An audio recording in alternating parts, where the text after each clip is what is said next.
ব্যবসা বাণিজ্য ও বিনিয়োগের সকল ধরনের আলোচনা ও তথ্য নিয়ে আমাদের প্রতি শনিবারে বিশেষ আয়োজন এশিয়ান বিজনেস অনুষ্ঠানে আপনাদের সকলকে আমন্ত্রণ। সাথে আছি আমি সাবরিনা জিয়া। আমাদের আজকের আলোচনার বিষয় কেমন হতে যাচ্ছে 2024-25 অর্থ বছরের বাজেট। আর এই বিষয় নিয়ে আলোচনার জন্য আমাদের সাথে স্টুডিওতে উপস্থিত আছেন professor doctor Mohammad Selim Uddin, chairman Bangladesh house building finance corporation ও প্রেসিডেন্ট ICMAB। এশিয়ান টেলিভিশনের স্টুডিওতে আপনাকে স্বাগত। জি, আমাদের আজকের আলোচনার বিষয় যেহেতু কেমন হতে যাচ্ছে 2024-25 অর্থ বছরের বাজেট, তো সেক্ষেত্রে আপনি কি বলবেন? এবং আমি আরেকটি প্রশ্ন সংযুক্ত করে দিতে চাই। এবারের প্রস্তাবিত বাজেটে মূল্যস্ফীতি নিয়ন্ত্রণকে সর্বোচ্চ অগ্রাধিকার দেওয়া হবে, সেক্ষেত্রে উন্নয়ন এবং মূল্যস্ফীতি দুটো কি মুখোমুখি হয়ে যাচ্ছে এবার? না, থ্যাংক ইউ। আপনার প্রথম কোয়েশ্চেনে আমাদের যে আগামী বাজেট 2024 এবং 25 আমাদের মানে কোনো সম্প্রসারণমূলকও হবে না, আবার অত্যধিক সংকোচনমূলকও হবে না। আমরা যেটা বুঝতেছি এইবারের বাজেটটা হবে ব্যালেন্সড বাজেট। এবং এই বাজেটে কেন ব্যালেন্স বলতেছি, আপনি দেখবেন যে 7,61,000 চলতি বছরের যে বাজেট, হ্যাঁ, এইখান থেকে মাত্র 8 লাখ কোটি টাকা, হয়তো 8,05,000 কোটি এরকম আমাদের বাজেটটা হবে। এবং আমাদের টোটাল রেভিনিউটা হয়তো 5,55,000 কোটি, হয়তো দেখবেন যে 2,50,000 কোটি টাকার আমাদের ঘাটতি। আমাদের এটা এই জন্য বলতেছি ব্যালেন্স বাজেট। অন্যান্য বছর কিন্তু 25 এবং ইভেন 30% বাজেটের প্রবৃদ্ধি থাকে, এবার দেখবেন 4-5%। এবং আপনি দেখবেন যে আমাদের বাজেট ঘাটতিটাও কিন্তু কমাই নিয়ে আসছে, এবং রেভিনিউ কালেকশনটাও কিন্তু অত্যধিক। গতবার 5 লাখ ছিল, এবার ধরেন 5,55,000। এই হিসাবে ধরতে গেলে এটাই আপনাকে আমি বললাম যে এটা অত্যধিক সংকোচনমূলক করারও কোনো মানে কারণ নাই, অবকাশ নাই।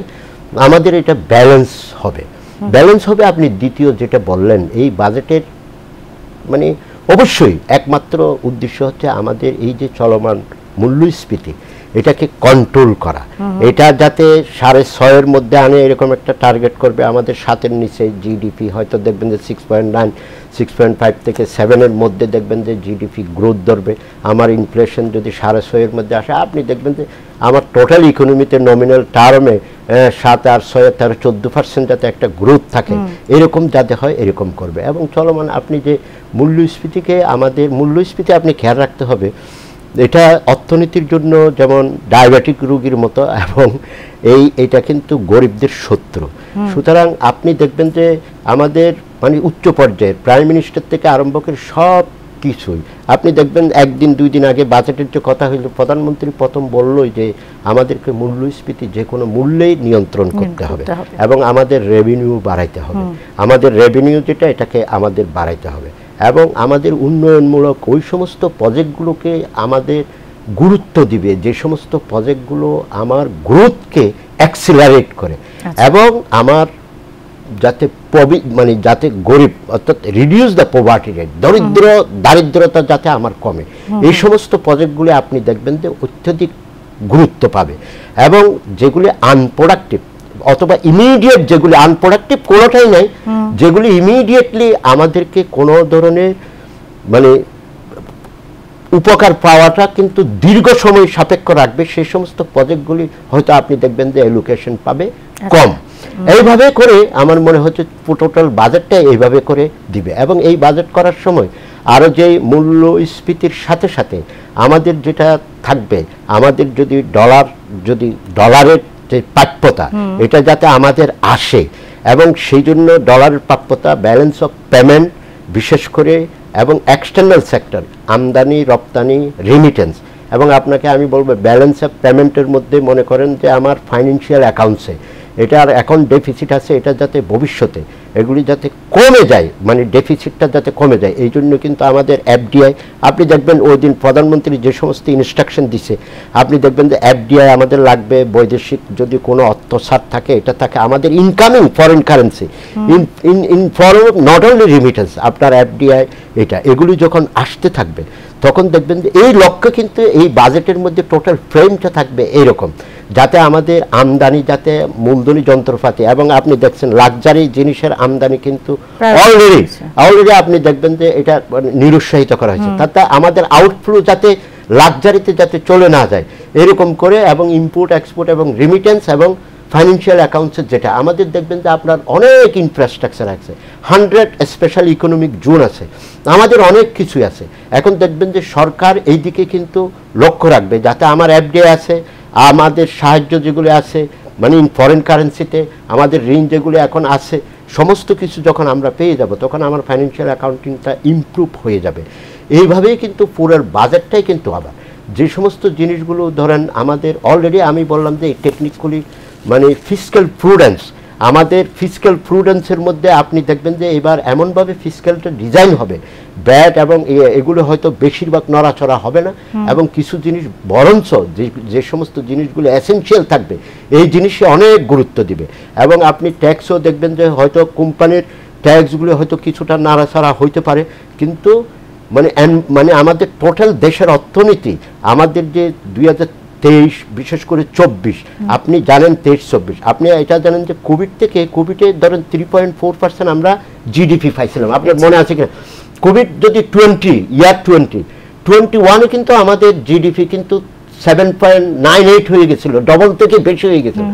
তারপরে 22তেও কিন্তু আমরা প্রায় 6 মানে সামথিং আমরা আবার যখন রাশিয়া ইউক্রেন যুদ্ধ এবং মিডল ইস্টের যে কনফ্লিক্ট এবং হু করে সারা বিশ্বে যে মানে আমাদের সাপ্লাই চেইন ডিসরাপশন হলো, এসবের কারণে যে আমাদের এই 22তে বা 21-এ আমাদের ইম্পোর্ট কিন্তু মানে আনএক্সপেক্টেডলি বেড়ে গেছে, যার কারণে আমার পেমেন্টের যে অব্লিগেশন বেড়ে যাওয়া, যার কারণে রিজার্ভের উপর যে আমাদের চাপ। এবং সরকারের সবচেয়ে বড় থাকবে যে এই যে সমস্ত কথা আমি বলছি এগুলোর একমাত্র উদ্দেশ্য হচ্ছে রিজার্ভকে যাতে আমরা টার্গেটে নিয়ে যাইতে পারি।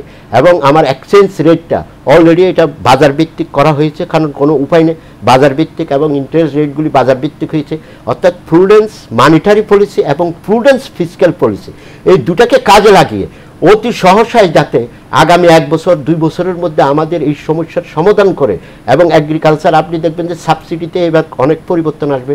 আমার এগ্রিকালচারে আমার সাবসিডির দরকার আছে ফর ফুড সিকিউরিটি, অলরেডি আমরা পোর্টে স্বয়ংসম্পূর্ণ খাদ্যে, এবং এগুলি দেখবেন যে এখানে এগ্রিকালচারে কিন্তু আমাদের অনেক গুরুত্ব দেবে। এবং সোশ্যাল সিকিউরিটি আপনি দেখবেন যে সরকার যেভাবে এই ইনফ্লেশন মূল্যস্ফীতি বাড়ার সাথে সাথে যেভাবে 1 কোটি লোককে কার্ড দিয়ে ওএমএস দিয়ে মানে লোয়ার রেটে, এবং আপনি দেখবেন যে বাণিজ্য মন্ত্রণালয় বা তারা সমস্ত সরকারের মেশিনারিগুলি যেভাবে কাজ করতেছে একমাত্র যাতে আমার মানে গরিব লোকের যারা নিম্ন মানে মধ্যবর্তী ওদের যাতে কষ্ট না হয়, এই সমস্ত জিনিসগুলি করা হয়েছে। এবং এগুলি তো অনবরত 2023 থেকে 24-এ আছে, এবং যেহেতু 2024-25-এর বাজেট সামনে, এটা যেহেতু এই বাজেটটা একটা কিন্তু tools for macro economic stability আনার জন্য, এবং সরকার আশা করি যে সর্বোচ্চ এটার গুরুত্ব দিবে।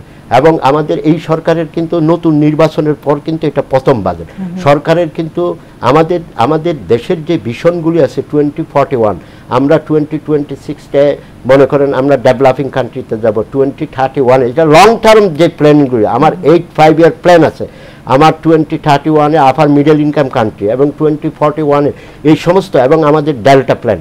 আপনি দেখবেন যে আমার ক্লাইমেটে কিন্তু অনেকগুলি ভালো প্রজেক্ট আমাদের থাকবে আমি আশা করি।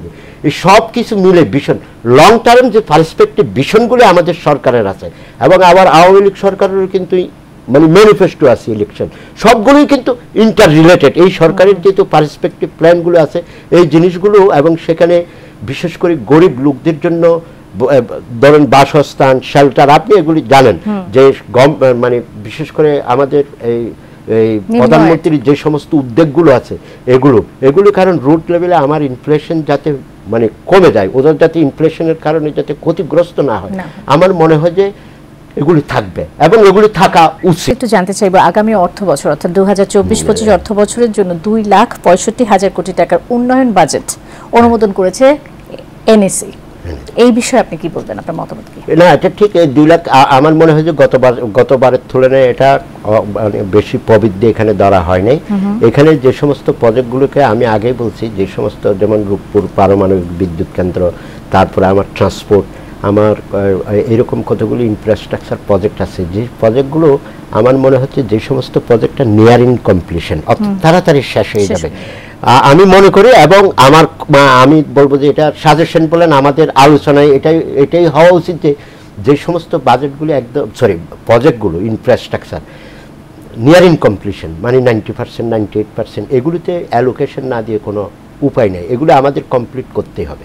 আর যে সমস্ত প্রজেক্টগুলি করলে আমি আগেও বলছি আমার গ্রোথকে মানে এক্সপিডাইট করবে, আমার গ্রোথকে বাড়াবে এবং আমার পোভার্টিকে কমাবে, দারিদ্র কমায়। কিন্তু আমাদের অনেকগুলি প্রজেক্ট আছে, যেমন জ্বালানিতে আমাকে দিতে হবে। আপনি দেখেন যে আমরা এখন 100% জ্বালানিতে আছে এবং আপনি দেখবেন যে এই বছর জ্বালানির মোডটা চেঞ্জ হয়ে যাবে এবং এখানে দেখবেন যে আপনি এই যে ইয়ের জ্বালানি মানে সোলার, মানে আপনার জ্বালানি মিক্সের মধ্যে আমার সোলারের দেখবেন যে আপনি এবার প্রাধান্য থাকবে, কারণ আমরা বিদ্যুতের স্বয়ংসম্পূর্ণ হয়ে গেছে, 100% বিদ্যুৎ সবার।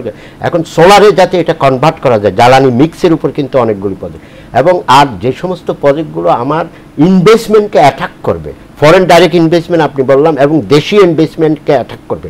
কারণ এই গত কয়েক বছর আমার ধরেন এই যে ক্রেডিট গ্রোথটা আমার স্ট্যাগনেন্ট, যাতে মানুষ যাতে বিজনেস যাতে ঝাঁপাই পড়ে, এবং আমার পাবলিক ইনভেস্টমেন্ট কিন্তু আমরা যেখানে 8-9% পাবলিক ইনভেস্টমেন্ট ছিল এগুলি কিন্তু কমে গেছে একটু, এবং এই কারণে এখানে দেখবেন যে এই সমস্ত প্রজেক্টগুলোকে প্রায়োরিটি মানে দিবে। এবং এই বছর আরও দেখা যায় যে সমস্ত সোশ্যাল ইনফ্রাস্ট্রাকচার, এডুকেশন, সোশ্যাল, এবং বিশেষ করে আপনাকে যেটা বলা সোশ্যাল সেক্টরে, এইখানেই হোক প্রজেক্ট অথবা মেইন বাজেটে হোক, আপনি যাতে সোশ্যাল সেফটি নেটে অনেক ধরনের আমার থাকবে, যেগুলো আমরা হয়তো কাজে বলে আনপ্রোডাক্টিভ, কিন্তু এগুলি গরিবী হঠাৎ এইগুলিকে এই মানুষগুলিকে যখন আমার ইনফ্লেশন কন্ট্রোল করবে, ওর হাতে যখন টাকা যাবে ও কিন্তু সচ্ছল হয়ে উঠবে, ও কাজে মনোযোগী হবে।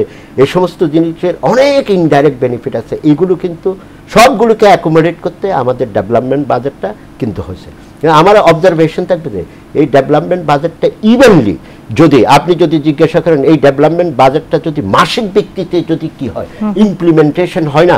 গত বছরের হয়তো আপনি দেখলে বাজেট মানে এডিপির ইমপ্লিমেন্টেশন বেশি ফ্রাস্ট্রেটিং বলবো না, এই জন্য এইটা রীতি হয়ে দাঁড়াইছে যে 9 মাসে কম হবে 3 মাসে। এটার কারণ হচ্ছে এটা আমরা ইনভেস্টিগেট করে দেখছি, অনেকগুলি প্রজেক্ট কিন্তু আসলে হয়ে গেছে, নানা কারণে এগুলি ইমপ্লিমেন্টেশনে আসে না, অত্যাচার হয় না, ওদের একটা হিসাব আছে। তবু যাক, আমি কথা বলবো না, আমি বলবো যে এডিপি যাতে অ্যানুয়াল ডেভেলপমেন্ট প্রোগ্রামটা যাতে মাস ভিত্তিতে সুন্দর করে করে করে যাতে ইভেনলি যাতে ইমপ্লিমেন্ট হয়, এবং এটার রিপোর্টিংও যাতে জনসম্মুখে যাতে হয় যে কত পার্সেন্ট হলো, তাহলে হবে কি তাদের মধ্যে, এবং এটা quantitative term, not only percentage, যে এত সে মনে করেন এত হাজার কালভার্ট ব্রিজ আমার এত মিটার বানাবে বলছে, এইটার মধ্যে এখন কতটুকু বানানো হয়েছে, ওয়ার্কিং প্রগ্রেস কত, এরকম যদি স্ট্যাটিস্টিক্সগুলি যদি জনসম্মুখে দেয়, তাহলে মানুষ কিন্তু এটা কমফোর্ট ফিল করে যে না, যে government is working on that.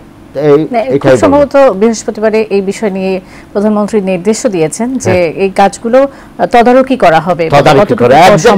হ্যাঁ, উনি তো মানে তদারকির জন্য দিছে।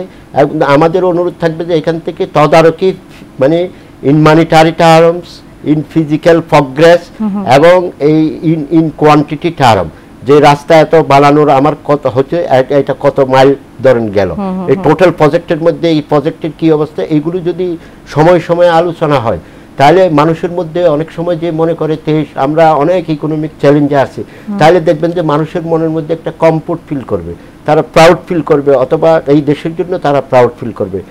আমি হয়তো অনুরোধ করবে যে এরকম, এবং প্রজেক্ট এটা একটা মানে পুয়ার ইমপ্লিমেন্টেশনটা সবার মনে কিন্তু দাগ কাটে।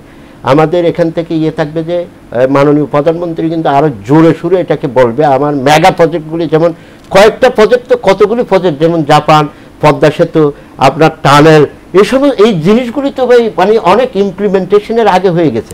আমাকে যদি আজকে আমরা যদি বলি ক্যাপাসিটি নেই, তাহলে ক্যাপাসিটি না থাকলে এগুলি করলো কিভাবে? তাহলে অনেকে বলে যে কিরে সরকারের ক্যাপাসিটি নাই বা এটা করতে, কিন্তু এগুলি তো করে দেখাচ্ছে যে নির্দিষ্ট সময়ের আগে এই কাজগুলি কি হয়ে গেছে।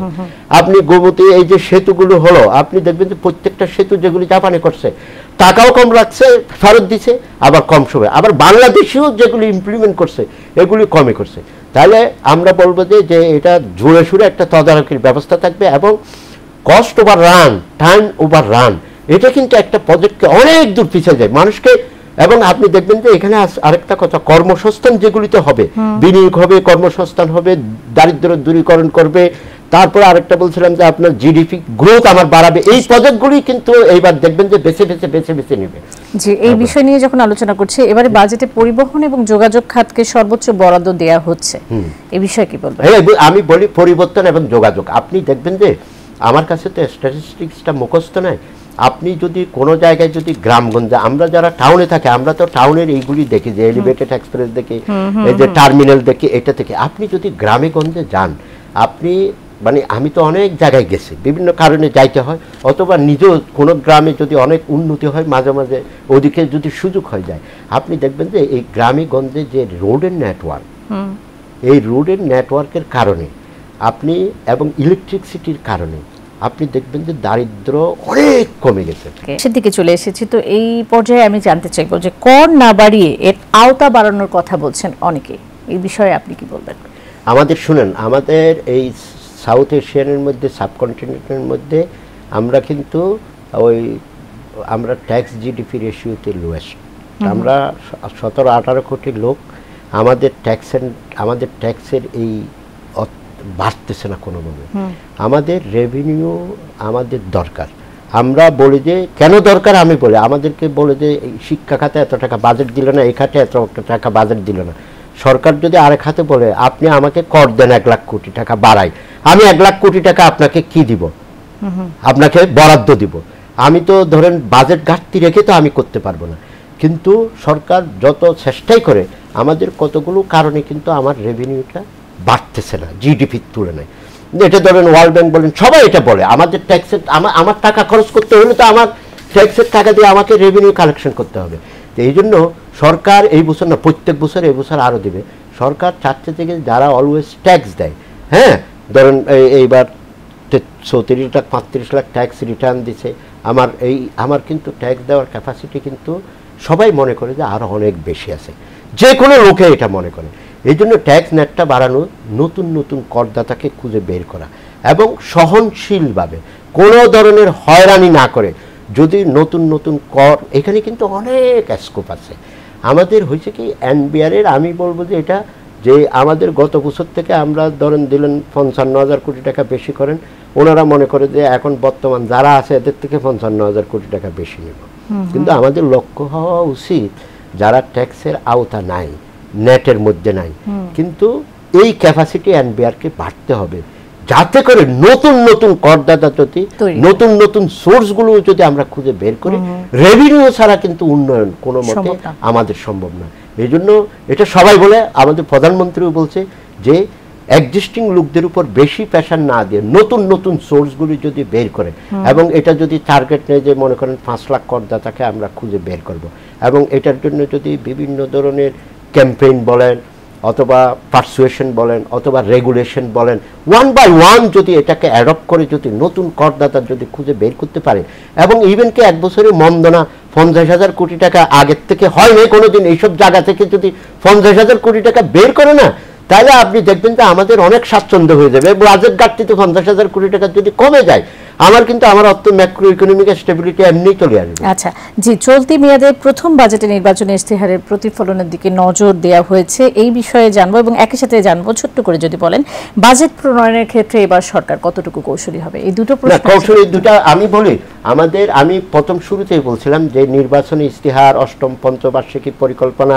আমার এই পর্যন্ত যত শর্ট টার্ম লং টার্ম এই জিনিসগুলি নেওয়া হয়েছে সবগুলোকে অ্যাকোমোডেট করে, এবং বিশেষ করে আমার নির্বাচনী ইশতেহারে তো অনেক জিনিস আছে, ইট tax a long time to discuss. তবে আমার মনে হয়েছে খাদ্যে স্বয়ংসম্পূর্ণ এবং কৃষিকে যান্ত্রিকরণ করা এবং আশ্রয়ন, একজন কোনো মানে এই গৃহহীন কোনো লোক থাকবে না, আমার গ্রাম আমার শহর, এই ধরনের প্রত্যেকটা লোকের খাদ্যের ব্যবস্থা আমাদের হয়ে গেছে, এবং সেখানে যাতে গরিব লোকেরা যাতে অনাহারে না পায়, আমার দারিদ্রতা কমে নেওয়া, এই থেকে যে সমস্ত আমি বলতেছি, আমি ভীষণগুলি বলতেছি না, মেগা প্রজেক্টগুলির কথা আপনাকে বলতেছি না, এই সমস্ত জিনিসগুলো এই বছরের বাজেটে এই ইশতেহার থেকে সবচেয়ে বেশি জোর দেওয়া হবে। আচ্ছা, শেষ প্রশ্নটির উত্তর। শেষ প্রশ্ন যেটা কৌশলী হবে, আমি প্রথমে আপনাকে বলছি এই বাজেট প্রণয়নে সরকার কৌশলী হবে মানে কি, সামাজিক এবং বিশেষ করে মানব কল্যাণ, দারিদ্র নির্মূলে এবং মূল্যস্ফীতি থেকে যাতে মানে তার দুষ্ট চক্র থেকে যাতে বের হইতে পারে, প্রত্যেকটা লোক যাতে এটাকে করতে পারে এবং প্রতিটা অর্থের বরাদ্দ এবং প্রতিটা খরচ যাতে ইফেক্টিভ রেজাল্ট দেয়। আর সামারি, হ্যাঁ জি একদম শেষ পর্যায়ে চলে এসেছে। সো সামারি থেকে এটাই আমরা বুঝি যে এবারে অবশ্যই সরকারকে নিঃসন্দেহে কৌশলী হতে হবে, ক্ষেত্রে অসংখ্য ধন্যবাদ। জি অসংখ্য ধন্যবাদ আমাদের আপনাকে অনেক ধন্যবাদ, থ্যাংক ইউ সো মাচ। প্রিয় দর্শক, এশিয়ান বিজনেসের আয়োজন আজ এই পর্যন্তই। আগামী শনিবার নতুন কোনো বিষয় নিয়ে আবারও আসবো আপনাদের সামনে। সে পর্যন্ত সবাই ভালো থাকবেন, সুস্থ থাকবেন। ধন্যবাদ।